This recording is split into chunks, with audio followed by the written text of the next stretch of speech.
Ambalma Malion, Anga Fili, or Yamu Solendoka, and Flen, Roatin Conala, Shuna, and Professor Clement, Muru, Damili, Minovan. Femi Mali plus media malizine.com forward à ces bamada.net on l'a assez professeur Molu Clement Damilema abado ka qui va amumbe en ko ado tibela amboraka ye kuna funi asra la ka iraka fo Femi Mali transition ye mo ye sira o gachile krengere ne mumbe en fait ni o be talike amidula midu boli ya iraka fo ko tele dirama mumbe talike 72 heures la ni o be talike clé ça va nyona na ko ya fakama amali bla okum konna la asra professeur Clement Molu Damilema akina jume de amali ko ina animi décision bo le flene ni conséquences même si la kala walma ale refe ni baram mi ni nyamko kun kan ni ken ni wati konna la wa professeur ni shu ba ina fo amboraka fo tum na sa pakubo konna la bi décision mun tara mali ni mo fe ni ko betalike am politika fena efsega mun so afo merci beaucoup bumada polati ani medicine fatara mala bedra pelati fola se chana muso jensen ma proba pelati do ke jamana ye yarabi la ka mo se ko me problem ko na la me kelam ko yarabi la ka la ko do la ka be kangile mo la ka na ko ben mina yarabi iflebo na la me bo la ka bebe chia la ka shida do mina la ka shida ko fe fulibla an karamɔgɔw an ka mɔgɔbaw maliyɛn minnu bɛ Mali extérieur la n'o ye diaspora ye ka foli bila u bɛɛ lajɛlen ma i ka ɲininkali n'o ye a fɔ monsieur Boli n'o ye CEDEAO ka lasigiden Mali kɔnɔ o a bonya ci bilala ma k'a fɔ ka minɛnw fara ɲɔgɔn kan tile 3 cɛ a ko Mali kɔnɔ yan an ye communiqué min kalan o communiqué n'o ye Mali gouvernement communiqué ye hali n'a sɔrɔ ne ma signature y'a la mais an k'a fɔ ten a fɔ ni kuma in ye tiɲɛ parce que komi signature t'a la mais ni kuma in ye tiɲɛ gouvernement ka kuma b'a jira k'a fɔ a ye waleya dɔ ta k'a ɲɛsin Mali transition ma walasa k'a yogoyoba ko kangari dara ye siɲɛ caman a yɛrɛ ka ɲɛmaaw ye kangari da ye u b'a fɔ cogo pas sa hiérarchie ko a yɛrɛ ka ɲɛmaaw ye kangari da ye n'o ye CEDEAO ɲɛmɔgɔw ye u ye kangari da ye k'a fɔ a ka sabali o bɛɛ la a ko ma dabila donc bi Mali gouvernement ye sɛbɛn bɔ sɛbɛn min b'a jira k'a fɔ ani sigi man kan Mali kɔnɔ bi u b'a ɲini a fɛ a ka bɔ jamana kɔnɔ maintenant a fɔ ɲɔgɔn ko tɔgɔ juguya la ni min faamu kuma na o ye o b'a jira k'a fɔ n'i bɛ jamana o jamana kɔnɔ jamana min n'a t'a yɛrɛ n'i ye kɛwale dɔw ta ka se o jamana ɲɛmɔgɔw ma nin t'a siɲɛ fɔlɔ ye diɲɛ dugukolo sanfɛ ko maa bɛ goya ka bɔ jamana dɔ kɔnɔ diplomasi sira fɛ ambassadeur dɔw gɛnna consul dɔw gɛnna ministre dɔw gɛnna a ko ka ca ala ka hinɛ an ka président kɔrɔ Modibo Keyita a yɛrɛ delila ka gɛn o Sénégal fédération du Mali ko la donc n bɛ fɛ ka min f'i ye dɔrɔn o ye k'a jira k'a fɔ ni i bɛ wali jamana kɔnɔ taabolo dɔw bɛ yen nɔ n'i y'o kɛ ni kangari da l'i ye k'i k'a dabila siɲɛ caman n b'a fɔ Mali gouvernement u ye min fɔra ne bɛ kɔ n banbaw de kan sabu ne b'o de dɔn ni kangari da l'i ye siɲɛ caman k'i ka min dabila n'i m'a dabila yamaruya b'u bolo k'a fɔ k'i ka taa a bɛ i n'a fɔ Tarawele ne nana i ka du kɔnɔ i ko i ka du kɔnɔ mɔgɔ tɛ sigi du cɛmancɛ la ka yɛlɛkolonba ci ko man di ye ne nana i ka du cɛmancɛ la n bɛ ka yɛlɛkolonba ci an bɛ fɛ an lamɛnbagaw k'a faamu ka misali don i ye ko tilema ka na yɛlɛkolonba ci ka du cɛmancɛ la man di ye ne ko ɔhɔn n y'a mɛn o dugusɛ ne nana tuguni k'an sigi du cɛmancɛ la yɛlɛkolonba ci tile sabanan i ko tilema wa bi ta wari kana don n ka du kɔnɔ yɔrɔ kɔnɔ o bɛ bɛn donc voilà n bɛ se ka jaabi min d'i ma gɛnni kɔnɔna la an no sɔrɔ mɔgɔ b'a fɔ ka fɔ tension bɛ cogo min na nin waati a bɛ dɔ fara tension kan nin t'a waati ye mais ni Mali faamaw yɛrɛ ils sont mieux placés olu de b'a dɔn bi fɛn minnu bɛ yen parce que élément dɔw b'u bolo t'anw bolo renseignement dɔw b'u bolo t'anw bolo donc olu de b'a dɔn u ye min kɛ u b'a conséquence dɔn u b'a nafa dɔn u b'a dɔn min da ka di jamana min dama ni jamana na donc je pense que aujourd'hui il faut moi je reste un peu distant dans tout ça on a distance là j'attends voir dans quelques jours peut-être que les Doroni pour évoluer tout le monde parce que à chaud comme ça il va faire fort il can en fini bon jamana din do daliman an ka kuma bon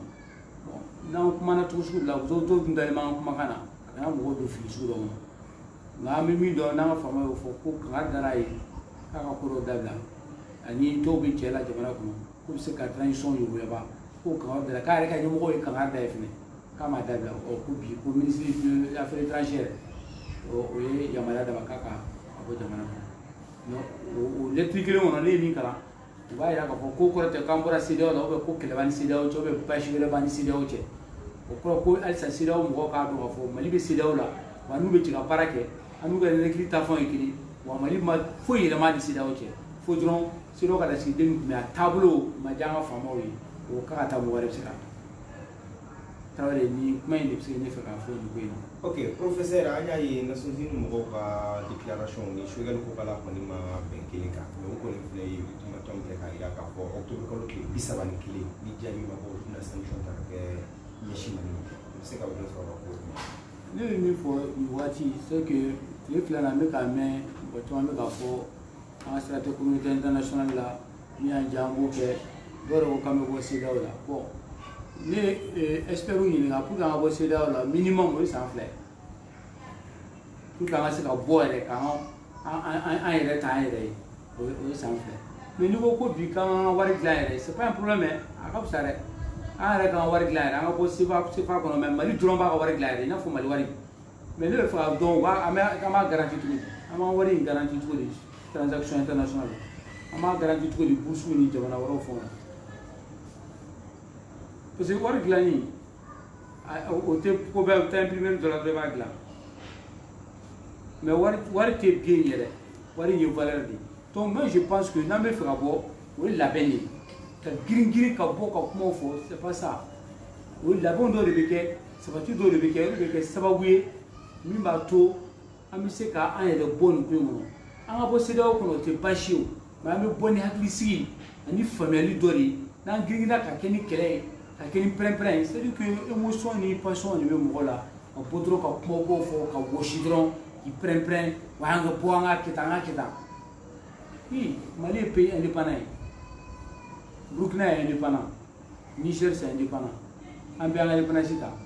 mais an bɛɛ mago bɛ ɲɔgɔn na wa an bɛɛ gulonnen bɛ ɲɔgɔn na wa an tɛ se ka taa ka ɲɔgɔn to donc o ko bɛ cogo min na diɲɛ yɛrɛ bɛ cogo min na bi diɲɛ taabolo kura in bɛ cogo min na i b'a sɔrɔ jamanaw gulonnen bɛ ɲɔgɔn na sigida la cogo min na dɛ jamanaw fana gulonnen bɛ ɲɔgɔn na ten o la ne girinna ka kɛ ni dusu ye k'i bɛ bɔ a la dɔrɔn komi i bɛ dugu kɔnɔ ko dugudenw ye fɛn dɔ fɔ ma diɲɛ ye dɔrɔn e tɛna fɔ bɔn k'e ka du yɛrɛ ni mɔgɔ si tɛ jɛgɛ dugu kɔnɔ bilen i tɛ maga denwulu la i tɛ maga sagafo la i tɛ maga kɔɲɔ kɛ i tɛ furu mɔgɔ ma i tɛ mɔgɔ den furu i tɛ foyi k'i sen bɔ a bɛɛ la i tɛ taa mɔgɔ ka foro sɛnɛ mɔgɔ kana i ka foro sɛnɛ wa i tɛ tɛmɛ mɔgɔ ka foro da la mɔgɔ kana tɛmɛ i ka foro da la wa ne bɛ dugu bila n'i y'o kɛra dugu kɔnɔ du bɛ ci dutigi bɛ dugu bila a bɛ taa dugu wɛrɛ la komi an tɛna Mali cɛ k'a bɔ nin dugulen sanfɛ ka taa bila dugu wɛrɛ sanfɛ an bɛ ko kɛ n'a hakili de an ye communauté internationale kana kɛlɛ an ye communauté internationale tɛ kɛlɛ mais en même temps Ibrahim an bɛ waati dɔ la bi moi je pense que f'an bɛɛ k'an tigɛ di ɲɔgɔn ma bi ne yɛrɛ ye n sigi ka ko dɔ jateminɛ Mali ko la je pense qu'on est condamné à se donner la main diyagoya an b'an tigɛ di ɲɔgɔn ma parce que nin ko in tɛ bilen Choguel ko ye nin ko in tɛ Asimi ko ye a ko kɛra a bɛ Mali ko de la sisan ni BCEAO datugura wari bɛ ta yɔrɔ min na ka taa banque kɔnɔ BCEAO n'u y'a datugu a kɔlɔlɔ bɛ se e somɔgɔ dɔ ma burusi kɔnɔ Bamakɔ a kɔlɔlɔ bɛ se e ma a kɔlɔlɔ bɛ se Koyita ma a bɛ se Bamada mɔgɔw bɛɛ ma a kɔlɔlɔ bɛ taa se Sɛnɛgali dɔ ma o b'a ka foro la ka sira foyi tɛ misi la a ko lobta se mali surasi do ma be fo nord la kali be ka intégrité territoriale de sécurité a ko lobta se o mettre do ma ko fu itini shila a ta se artisan do mo fu itini shila loko n'a fɔra ɲɔgɔn kan k'a dilan ka ɲɔgɔn dɛmɛ nin ko in na ka nin funu in tɛmɛ o de ye dagadana wa ou bien an ka kɛlɛ kɛ ka to taa ni ka segin na dɔ ko an bɛ taa ɲɛfɛ dɔ ko an bɛ taa kɔfɛ fo ka n'a bɛɛ tiɲɛ donc moi je pense que on est arrivé à un niveau aujourd'hui il faut se donner la main il faut aller sur le principe de la vérité mais a ka kɛ tiɲɛ kan pas dans le populisme pas dans le mensonge a tigɛ ka bɔ dɔrɔn ka kuma bɔ fɔ o mɔgɔ bɛ tigɛ yɛrɛ fili ou bien ka bɔ dɔrɔn ka ko bɔ kɛ i n'a fɔ i bɛna koba dɔ de kɛ jamana kɔnɔ non mais a ka kɛ n'hakili ye a ka kɛ yɛrɛdɔn kɔnɔ a ka kɛ jamanadenw ka hɛrɛ kɔnɔna la parce que jamanadenw bɛ tigɛ yɛrɛ fili bi sini jamanadenw minnu yɛrɛ sɔrɔ n bɛ kuma dɔ exemple dɔ di ma Laurent Gbagbo Gbagbo bɔra a y'a kuma baw fɔ k'a ka phrase baw fɔ a don Côte d'Ivoire bɛɛ wulila ka kule BCEAO datugura 3 semaines après, Ivoire fankelen bɛɛ kun banna Gbagbo la. Ka na b'o la fo Gbagbo ko. C'est-à-dire qu'il faut qu'à un moment on réfléchisse. On n'est plus dans la situation de populisme ou dans la situation de la division. On est condamné à se donner la main. Mais sur la vérité, il faut sauver le Mali. Il faut que la transition est sauvée. La transition est sauvée, le Mali sauver le Libanais. Ça vous Mali n'a sauvé la transition quoi. La transition n'a sauvé Mali quoi. Donc moi je pense que il faut qu'aujourd'hui, les leaders font faiblir. En Beka Sabali, en Beka Boule du Nord. Parce que Founou Minato Fleni, à Canada, comme Mali Yujugu, à ce niveau de là, il faut un bébé Nimisakon. Je profite de l'occasion, Ibrahim, car il faut parce que Maron, il y a des balles à Clément Kumato et Chine. Ne faut pas là en mɔgɔba caman ma parce que i b'a dɔn Ibrahim dans la vie mɔgɔ tɛ se ka ban bɛɛ bolo ni bana bɛɛ bolo i bɛ to i kelen na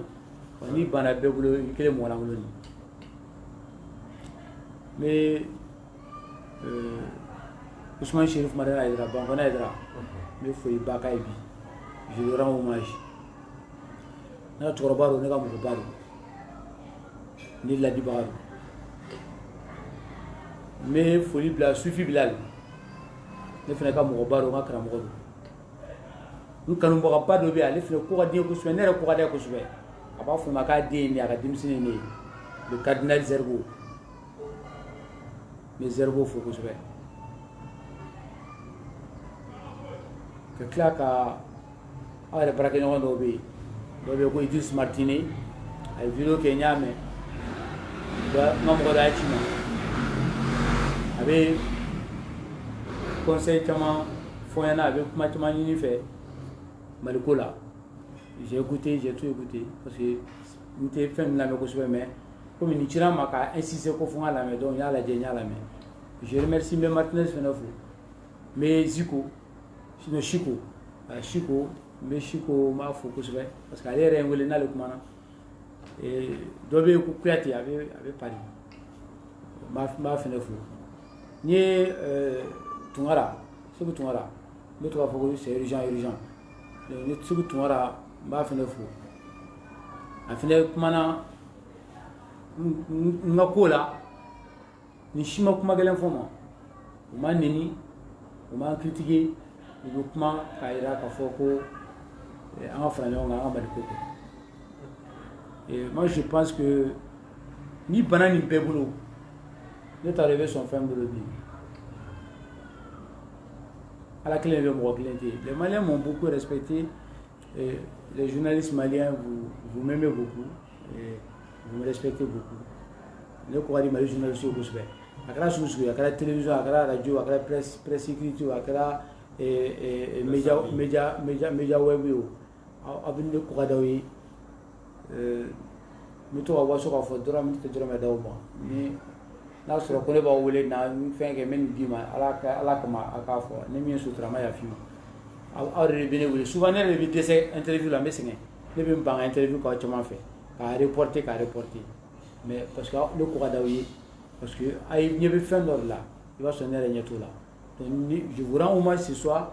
ka o bonya masigi kɛ aw ye ka malien bɛɛ fo ka bonya masigi kɛ malien bɛɛ parce que ni mɔgɔ kɛr'i fɛ i bɛ k'u fɛ D'accord. En meilleur moi j'ai décidé ce soir de faire un appel avant qu'on ait une interview. Je vais faire un grand appel ce soir à l'unité nationale, à la solidarité à Malien pour rentrer dans le roman. Mais il va tout, avec beaucoup de trucs là. Parce qu'on a tout facile donc en France ben on maintenant si le représentant fait Ghana et Nations Unies mo fait ko ka fin tétémé ou ka délai tétémé bon et c'est là où fait la décision préparée communauté internationale banque mondiale fait qui préparer parce que yo fait comme mais moi je pense que faut un peu remplir le roman kelo be mo minimi che fin fait beka bla do ko mali ye kelini mali be kelini ni wati temena min be ko fe o be ko fe ma me période mi kono ma ni be ki très ñom c'est très important pour le Mali, c'est très nécessaire pour la survie de ce pays sans aucun calcul d'intérêt bega intérêt côté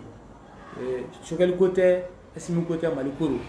mais malien do na ko ne rek ami ke parce que chamanga wole sira mara to ye aidra mais Ousmane Chirou mara dra nya fo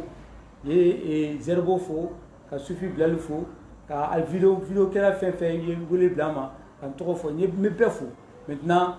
ne refne wole pla bema pe ka franonga pour aller vers l'unité et d'ailleurs je profite car informer il y a un mouvement qu'on appelle le Front commun au mouvement par de Sénat on va faire vers le mois de novembre vers le 15 novembre on va faire un grand meeting d'unité nationale un meeting pas donc mon pas chamambe wala bebe wala kineka mon pas pe Ousmane Chirou madana dra wala kineka zerbo wala kineka Mamoudou go wala kineka Soufi Blal wala kineka Shogel be wala kineka be mo ni Mali kono ni bise ki Moussa Marabe wele a kene kan bela jire mo boka treta amina monsieur Diarra no adema président pour amina be wele parti politique be ke me flan bi saba ka wele blue bema an religieux fe be an dina nyamo ko wele blue bema Mali mo ba société civile nyamo ba ko ka coordinateur ko wele blue bema pour que an bɛɛ ka bɔ Mali diɲɛ bɛɛ k'an bɛɛ ye ɲɔgɔn fɛ k'a dɔn k'a fɔ Mali n'a sera niveau dɔ la Maliens an bɛ fara ɲɔgɔn kan de an bɛ ɲɔgɔn fɛ de communauté internationale ka sabali an n'u tɛ kɛlɛ la dɛ an tɛ kɛlɛ nɔfɛ an tɛ fɛ ka sanction foyi ta an kama mais u k'an lamɛn u ka an fana sago ka ɲi an sɔnna ko caman ma mais u fana ka sɔn an ta ma ne yɛrɛ y'a baara daminɛ depuis kunasini bien bika barala si nous continuer à voir il faut bien qu'à et qu'on aille tous ensemble pour que un amé délégation na obligatoire CEDEAO là au tasimi au teshogeli en rekata kata fo CEDEAO moye voilà on ben fait ay sabala ngaketa ante sanction fo no fait mali ansigana ani jadu sube no na ni turu sube no na ni separatu sube no na sanction wala bina ta ka danga tumuni ce sera insoutenable. Donc là, il faut sauver la transition. Sauver la transition, c'est d'éviter les sanctions à la communauté internationale, d'éviter le conflit interne. Choguel ne peut pas faire ce travail-là. Choguel sera kébi. Quand on a BCB, on va faire non. Choguel sera kébi. Est-ce que nous goûtons sera kébi? Donc, nous on a chamamé non, mais faire un peu de faire non. Nous avons voulu casser Bema, Ali Issa Kaujim. On va faire une trêve. On va observer une trêve. En Peka Beredjigi, en Peka Manganjigi, en Peka Keledji. Pour qu'en Peka Fanonga et passer ce moment-là. Ali Kourake, nous Rajbati, nous voulons Blafenema. Tout le monde, Peka Keleba, Peka Manganchi Dabla, Peka Futne Dabla. Parce qu'on a deux périodes de conon. Mon côté bien, on a qu'un malikodi. On a tout. Mali minam peko combat fait. Mali minam peko kakada. Notre tchèlo kakada tchèna. Je pense qu'un bé fin bé plaflo. On va essayer de corriger les tirs pour passer ce moment-là, ce moment difficile. et permettre au peuple malien d'échapper encore à des difficultés qui sont insupportables. Donc, Koulibaly me fera un effort. En attendant que Angatemeni question parce que même de ce qu'on a reçu, bi n'enga anga mo ba chama nyoy oui chama wele fene ka téléphone na bo chama kuma donc moi je pense que le taille tient parce que chama ga dimsene ne odé yi ko kala ndo ni et puis ni malon ko mi les Clément Gan au parce que les Maliens m'ont aimé, les Maliens m'ont respecté. Al ni bela ite Malien soro ite Malien ni na ma sur mi ko aneni ite Malien ni na ma sur mi ko ane do ga bon au peu ko fe mo ko kla ki wele ka fo ka sambi dire ka sibali ikana pour que kan de manga jamana ko gla c'est que ya yirana ka fo ko joro do ben na maliko la oni mo yi bunya be mande bunya masiki mande ne be beka bunya si mo ka yula ka fo à partir il faut qu'on soutienne la transition, on va tous soutenir la transition, on va accompagner cette transition là sur le principe de la vérité et de la sincérité. Ni flic là l'homme n'a pas faux. Anta fo ni kelebli anta fo ni prendre mais ni flic là l'homme n'a pas faux pour qu'il a corriger. Ni désekera l'homme n'a même se ka foruka ka o yoro la temetu n'a pas kiti. On me fera comment la sema. Donc tu viens à la maman. On peut commencer l'interview. Merci. D'accord. Merci vraiment professeur Clément. Il y a des qui m'ont appelé l'air la cosa. Mais akila nyuma do ayara bi fu na sai ki ma an mi jati kila mo kun bora ka o ma jika ayara fene bisa o da mene ko bani ngali mene ko ka tenwila o de siriyawo jere jakulu ani akila bula an ga jamana ko kino ko ka yala o buna ke geleya de ka fara an wa geleya ka wa ma buna ke fura de ka wa geleya ba an ga jamana ko non, si aujourd'hui on va en confrontation avec la Syrie, même si la Nyorona, ça va être catastrophique. À moi, en Mali, non, nous, moi, Maliko, et en sur région qu'on a là, il va y avoir d'abord, à mes Kélémina, au nord Kélébi, on a soit Madalino, avec Wati Jambo, et un meuble comme Rofraray. Mais, à Konukobi, amola o manga obe jihadisme kele obe Mali fambe ni sera marakala teme point teme 100 km tanke ala le sey kishi ala mame kaisra la et en so je duru frère ya no ka ke o kaisra kele na ji ma fan fe Morocco chauffeur fla ou frère. Donc ça veut dire tout simplement que Mali Axiba Moumé, Côte d'Ivoire de Burkina Faso, Nasira sera fait. Mauritanie et Maroc, et plutôt Mauritanie et l'Australie et Sénégal, au Mumina et Kaïsra fait. Non, nous déstabilisera pour ce faire. Mali est axifié parce qu'on a produit 80% au bébé de Mali, au bébé de lui. Ante au Luglan, au bébé de lui, en bébé extérieur de la pour ce faire. Les frontières déstabiliser ça quand date goudron pétrole sera en fait donc on doit me pétrole là na gonali énergie du Mali où tu sais que le courant mené mais moi tu m'as dit non rien courant demain on courant me ka mené china ta avec ka mené gasoil là ni Mali frontière date où ala te kalo kelenge courant te mené Mali gona et usine tout be balo tout ni donc usine bébé jo entreprise bejo mobile boli bejo parce que casualité fait bejo am bolo to gasoil droit ni malo tama malo le go endu jamana de a chama be boy ni frontière datu go to bo Côte d'Ivoire ni Sénégal de fait ni au frontière datu am malo 80% a bo extérieur de la Cana. Le Mali consomme officiellement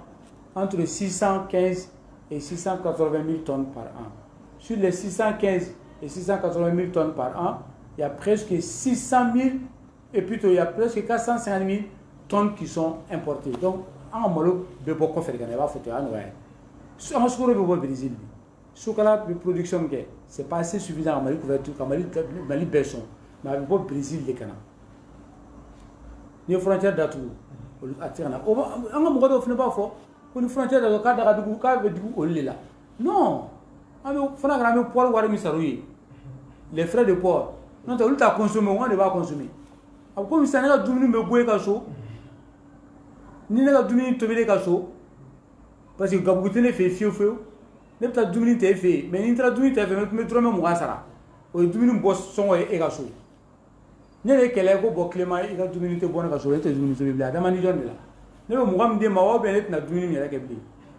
adama ne la donc ani communauté internationale kana kele mais pour qu'une communauté internationale kana kele ça demande une grande intelligence de notre part ama fama autorité ou ye ko keni frère ko sobe ko dusu faga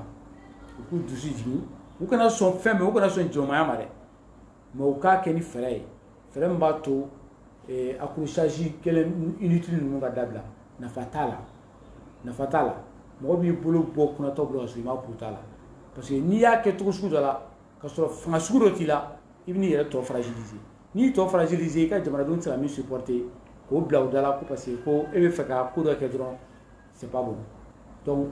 communauté internationale nanou kella la conséquence économique, la conséquence diplomatique, ça peut être une catastrophe pour le Mali. Et je ne pense pas que le Mali aujourd'hui a besoin encore d'autres crises. En plus de la crise du Nord, en plus de la crise multidimensionnelle au centre et un peu partout au Mali, la crise sécuritaire, en plus le pouvoir d'achat, la vie chère, et en plus de cela, qu'on rajoute encore les problèmes, d'autres problèmes avec la communauté internationale. Les Américains se préparent contre nous, on va dire comme ça, hein. La Banque mondiale, la CEDEAO, les Nations Unies. Est-ce que le Mali pourra supporter tout ça, en plus des rebelles du Nord, en plus des djihadistes à l'intérieur, un peu partout? Moi, je ne pense pas. Je ne pense pas. Donc, pour moi, la solution, c'est avant tout la solidarité, l'union nationale, l'union sacrée autour de la transition, et dire maintenant que comment on fait pour accompagner cette transition-là sans passer par la violence, sans passer par l'incompréhension. Le Mali a besoin de tous ses enfants, le Mali a besoin de tout le monde aujourd'hui. C'est ça qui va sauver le Mali face à la communauté internationale. D'accord. Au bout de moment, Jamil Bidari proposition de médias d'Oka. Ah, il a qu'à faire Mali Kani, c'est le haut là. Il y a la réaclée au bon, Jamil Bidari était un commerçant, c'est un entrepreneur, c'est pas un spécialiste en économie. Pour qu'on ait c'est là qu'on faut jamais plus tard qu'à faire mais on a un wari glam ba garantie tout parce que il faut pas jamais qu'à n'ata donc peut-être qu'il va s'attendre carrément mais libé aller recette nous sur sanna on va ta en avance ça dit ça va être un mot menabi un mot menina ça va pas ta mot moi be min domaine na be ba kalama ame wari mi na be damani 2022 ou duna kaba avec de janvier à 2023 ta ou 24 heures parce qu'on a presque à N voilà non N plus 2 en mode de la 6 ans c'est à dire que ça nous mini entre ça nous boro quand ça nous mini malima en tant que 20% bon 20% Mali y a ta dou depuis comment dire depuis ATT clair avec tenu donc entre 2021 en 2022 ta dou là-bas wari quand adama ama juta quoi quand faut adama en avance en mot juta en yo dungaba ni be sanu ke ya wari garantie autant mbolo yere quoi et ni ga wari re garantie tout de suite ni muni ou be na ta photo fina ko fina ka bo CDO ni fond na ko ainsi bon ça c'est un deuxièmement un bo CDO là pour faire quoi moi je pense pas que la solution ce sont des menaces, c'est la guerre avec la communauté nationale. La solution, c'est plutôt l'intelligence de comprendre le fonctionnement de la communauté internationale et de sauver nos dirigeants. Nous voulons faire une. Oui, Bibina a fait un beau CDO. Non, un beau CDO, la procédure est. Jamil Bital m'a procédure pour ça. C'est plus facile de dire qu'il y a un bois là. Non, quand tu proposes quand tu as la solution, quand tu connais vraiment les choses. Il y a proposition, il y a proposition, il va bien maîtriser quoi. Mais ça, c'est pas un erreur pour regarder Jamil Bitari. Il va se retrouver avec un toro. Il nous faut qu'on boit parce qu'à du cachera. Mais normalement, je ne pense pas que dans aucun cas, bosser ça, en catastrophe, comme international, tout le monde. Hein? D'accord. Parce que ni boira dola parce que quoi il toro mais doit rebe Nations Unies fena do am bo Nations Unies fena na parce que c'est là où dronto et nous me ga sanction kuma fo Nations Unies tala Nations Unies mala Et on m'a fait au 31 octobre, c'est bien ça, le 31 octobre, Nations Unies. Donc, on a embrassé les Nations Unies. On a embrassé les Nations Unies, on a embrassé l'Union africaine. On a embrassé l'Union africaine, on a embrassé l'Union africaine, on a embrassé l'Union africaine. Donc, on va s'isoler sur le plan, du point planétairement, on va s'isoler. Mali ne peut pas appeler là. Non, la solution, c'est quoi? C'est qu'il y a une transition soutenue. Il y a la communauté internationale là, écoutez, il faut que vous nous écoutez en amont, sur le côté, à ce côté, quand vous pouvez faire tout au terre. On me fait minke ni wati konna la. On me fait malika sizi trop mina. Jamana nka baski trop mina. Antna se akek aka dele konna la. Fuarate jito ate antisi. Adun aka ka mune défend fi. Oui, anga la fiay. Aka mune défend fi. Oui, démocratie. Au moment où l'élection qui est à bâcler, l'élection mi une démocratie tableau tebe. Ko betien ko bla. Ko parce que quoi ko kana kewa.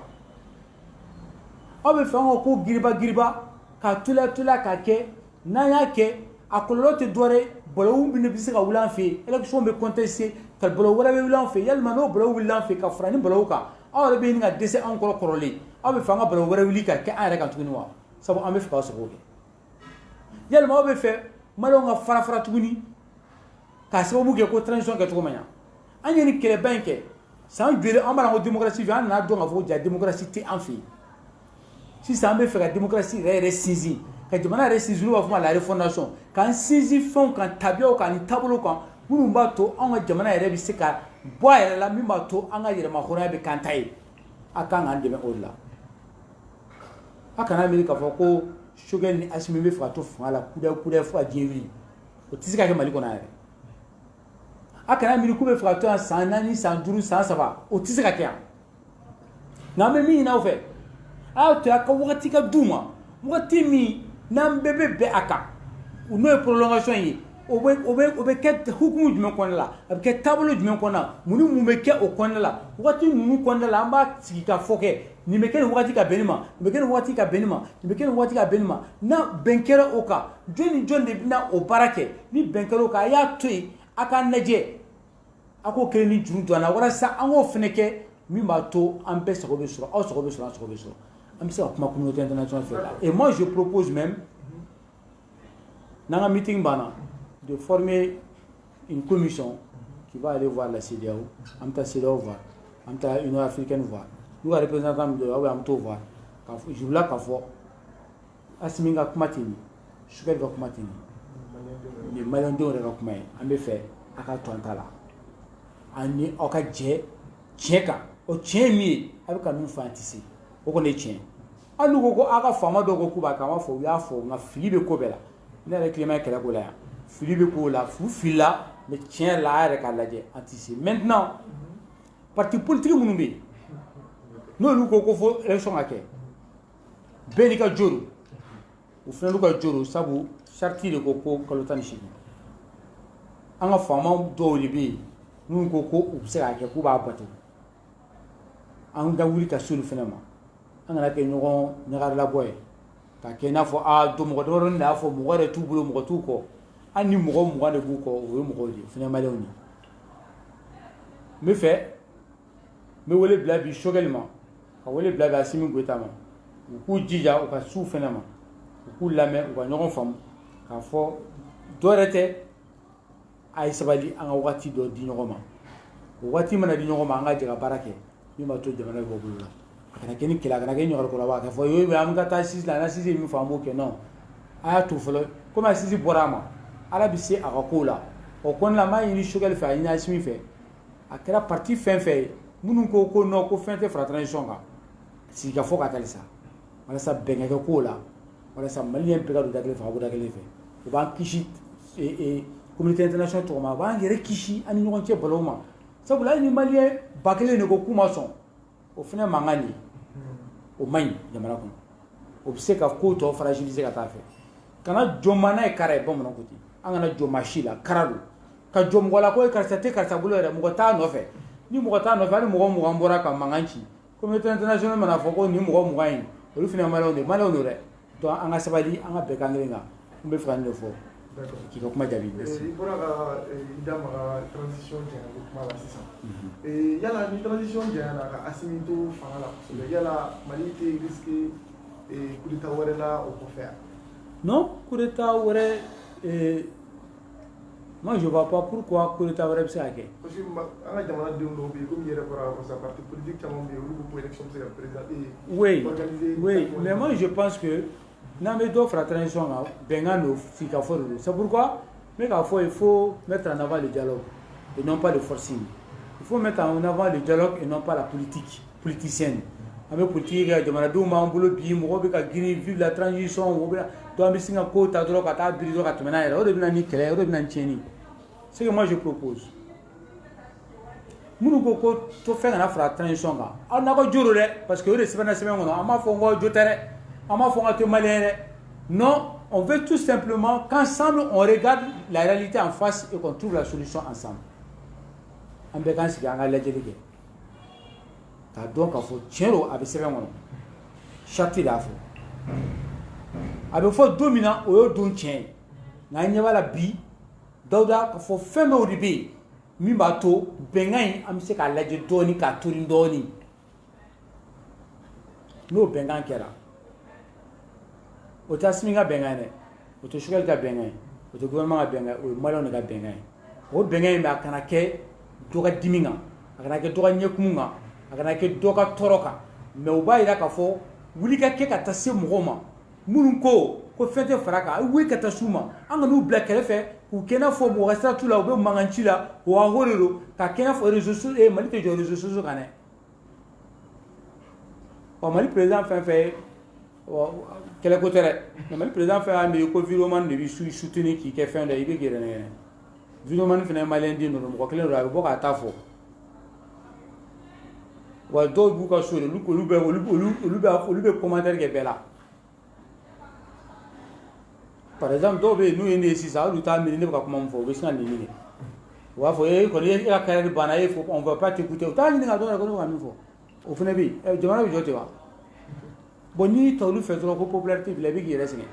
donc an ka taa wuli ka se u bɛɛ ma an ni bɛɛ ka sigi ka kuma an ka ɲɔgɔn faamu bɛɛ jɔyɔrɔ bɛ Maliko la bɛɛ ka baarakɛyɔrɔ bɛ Maliko la bɛɛ ka dilanniyɔrɔ bɛ Maliko la wa maliyɛn fitinin tɛ yen maliyɛn ba tɛ yen maliyɛn dɔrɔn de bɛ yen o ni maliyɛn dɔrɔn bɛ yen f'an bɛɛ k'an bolo don a la ɲɔgɔn fɛ ka Mali so in la refondation ka Mali so kura in jɔ ɲɔgɔn fɛ et moi je pense que ça peut éviter beaucoup de choses dans ce pays n'a ma kɛ kɛcogo la o de bɛ na ni kɛlɛ ni fɔɲɔgɔnkɔ ni furufuru bɛ yen. D'accord professeur yanni an ka jamukan in kun cɛ maliyɛnw ka ɲininkali bɛ minnu ka thème la an y'i ka sigi laban na u ye ɲininkali thème na ka caya ko f'an k'i ɲininka a la an tɛ se ka na yan k'an ma an da maga a kuma la maliyɛnw ko yala ko Choguel bɛ place min na n'o ye premier ministre ye ko n'a proposera e Clément ye k'e bɛ sɔn wa walima e tɛ sɔn. An bɛ yɔrɔ min na o sisan ne t'a fɛ. E t'a fɛ. Non. D'accord. n bɛ se k'i jaabi fana pour que an t'a fɛ. Pourquoi i t'a fɛ. Parce que min bɛ ne bolo a ka bon premier ministre ye ça c'est la lutte contre la corruption. Ah. E taara Choguel fɛ siɲɛ joli interview la. Tiɲɛna a ka ca. E nana ale fɛ siɲɛ joli. A ka ca. O bɛ bɔ quoi. Mais Ala ye min kɛ o ka bon dɛ. Ni joli t'a la de ni bɛ to i bɛ ɲɛbɔ mɔgɔ wɛrɛ t'a fɛ. Mais a tɛ tɛmɛ san 2 kan ni kun Choguel ma hali n'a sugora k'a tun bɛ premier ministre a b'a ko tiɲɛ tɛ mais Ala y'a k'a ye bi Ala y'a k'a ye bi o Ala ka latigɛ Ala y'o d'a ma o ɲɛmɔgɔya mana don mɔgɔ mɔgɔ la fo n'a sɔrɔ k'i jɔra Ala la don min na a bɛ fanga di Ibeka ma walahi o y'a sɔrɔ Ibeka yɛrɛ jigi tigɛra fangako la Ala y'a sababu kɛ Ibeka kɛra président ye Amadou Aya Musa Tarawele ka denmisɛnnin de tun ye ATT Moussa Bi. Donc c'est à dire que moi je n'ai jamais voici de la vidéo de voir non vidéo vocale de voir qu'on voit ne a démenti mais il va kalama ko ali mɔgɔ dɔ dalen tɛ Ala la Ala ko lajɛ o ka taa se i dara kama donc ale tɛ bɔ bilen k'a fɔ ko ne voix tɛ parce que ne a démenti ka tila ka taa plainte de commune 1 na procureur bɛ yen a sisan a taara Kati procureur Cissé sisan a kɛra Kati tribunal président ye ma fili ou bien procureur ɲɛmɔgɔba de ye mais ne ye plainte don ne ka plainte b'a bolo ne ka avocat bɛ yen a ɲɛnama bɛ yen ko ne voix tɛ o ye nkalon na o y'a turiki sécurité d'état de ka baara kunna a waati mais mo parenthèse da tout parce que au niveau quand même bon mais ça mo do au kuma reta ko mega premier ministre mais ni fin jogo tila ka danena ko furo ko mega premier ministre ko mane ma premier ministre da da ni na manga wa ni wente maleni ali yere na kaka ben mi mali premier ministre mali premier ministre mun kara lu ka busan mali to ya premier ministre diplôme de bia a ko so de bia na so ko kuma mano ko tan ga fo mali premier ministre el ta jamana bi tan to yala anta la je to la mais ko ne be ka kele ga sugal place no fe sugal ba do ko te chino arrête son ko on se connaît ami no non sugal sugal to so ko ne be ka kele ka ali place no fe mais ne te faiblir ka do sugal ko kono bi parce que il a décidé ka bo définitivement ni foli blanga mo ba mu ma mali kono je pense que lu ko fait ani malon re bunya ko so ne bora sugali ko kono pew ande te faka to ka référence ta kan fo na soro ay ko do ke jamana kono mi mai o foto ko fene be ta fo ni kelen ta fo ni fui ni me linkan lettre mi chama mo chama ni kan mi fo video fene na ni o mai ba fo a sugali be kan mi ka mai be fa ka keta ne te keleke ale faibli mais munu ma miri mani munu ma miri ko sugali ka place ne fait kelelo donc ma sugali qui il veut ka kele pour ka fana ka premier ministre ou be sugali qui ni bedam bandaw kan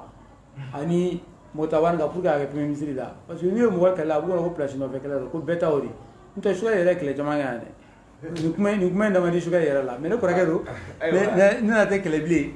et amiro mina sisa je pense que sugali mo go be malien bela amiro mina sa asimi mo go malien bela amiro mina malira mo go be ambela et je pense que en a trêve il faut faire la trêve nous mais au cas quel est béjigi folo pour que Mali la passer niveau là folo parce qu'il faut que la lion après tout cas qu'elle a fait et moi je pense que quand on arrive à ce niveau là quand tu aimes le Mali tu fais la paix tu fais avancer les choses il faut mieux fois ni la wuli c'est Issa Kaujim ni Issa Kaujim caméra ka acerté fenga bora là ama nyoko yoro ni do ni ga ba utungo do ka mettre téléphone là non mais Issa Kaujim te message non te message chama ante nyoko ki wala kala mai mais ne rebe na wuli ka démarche ta ata sama ne rebe na wuli ka me wuli bien me wole bla et on croit que arrange bâtiment ne rebe na wuli ka fo anga wuli ka c'est parti politique chama be non parti bordu mo bordu voilà ça a kunta ka fo ko mo wana sugali critique bien a kunta ka fo mo wana tiens fo sugali re mais a kunye trop même be se ka franyon ka pour l'instant ka Mali sauver parce que am ka ta droit ndo kono o mai ne nyebe mina ne ba do mai donc anga bo o droit ni kono am se o be ke kelela ka trêve ke ka e keleke bridge folo ka mangan dabla pour ka mpeka franyon ka ne Mali borani bolenga nan kan ga glanto na ma glanti mais pour l'instant Mali mo ba dembe la bien qu'on a. Ok, professeur Mamadou Clément Dambélé ami fo igani kunafunia ndilila afleba wa ambe fulidi au bala de lemani ni tukera au kulo garskega sangani professeur Mamadou Clément Dambélé ga korofo fm malizin.com bamada.net foga tase Mali plus media ma ulu de tunana bishuna na nyingal ke ka sangani Mali nyema were ye degré mun boka fo fm le représentant de la CEDEAO ni Obetalke Amidou Bolila ko akaga kaso kurunya ni kile sabali nyoke akilla ka fo kibara mun boran na ay famia chama soranna amba bela yelen fo awa fil ko nyumana aka be gen wati no merci beaucoup